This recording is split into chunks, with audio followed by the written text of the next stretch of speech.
Tariffs, by the way, just one of the topics U.S. Senator Cory Booker has been discussing on the Senate floor for a long time. This is a live look. He's still at it. New Jersey's senior senator started talking at 7 last night and has not stopped. His marathon session now going on 24 hours. And all of it to protest Mr. Trump's policies. Mike Marza is here now with all of the developments. Mike? A lot to unpack as always. You know, at a time when Democrats are really struggling to create a united front to challenge President Trump, Senator Booker is trying to rally the party. Let's take another live look because he's just a couple of hours away from breaking a record for the longest speech on the congressional floor. He started that speech last night by leaning on a mantra from the late civil rights icon John Lewis, saying he wanted to get into, quote, good trouble. Booker adding throughout the night, our country is in crisis.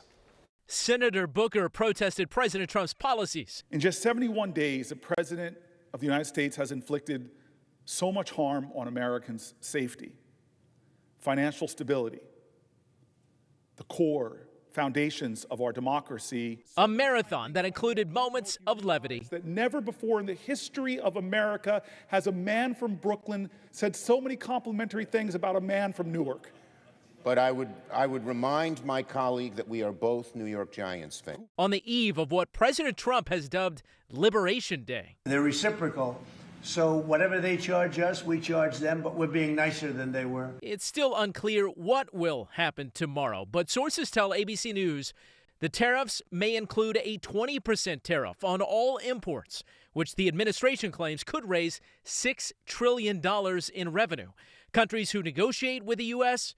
would not face the tariffs. But I can tell you there have been quite a few countries that have called the president and have called his team in discussion about these tariffs. Senate Democrats trying to block Trump from imposing tariffs on Canada. The chaos caused by Trump's on again, off again, this country, this much, that much, this product, that product, is hurting the economy. It's not expected to pass the House. You have to trust the president's instincts on the economy.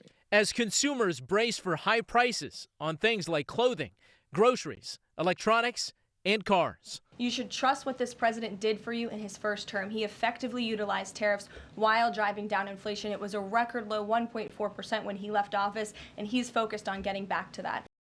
Talking about inflation, it appears the tariffs are having a negative impact so far on the fight to inflation. We know a 25% tariff on imported passenger vehicles, light trucks, and some auto parts also set to start on Thursday. And again, just a couple of hours away from Senator Booker breaking this record. It seems likely that he's going to give it a go. He said last night he's going to do this as long as he's physically able.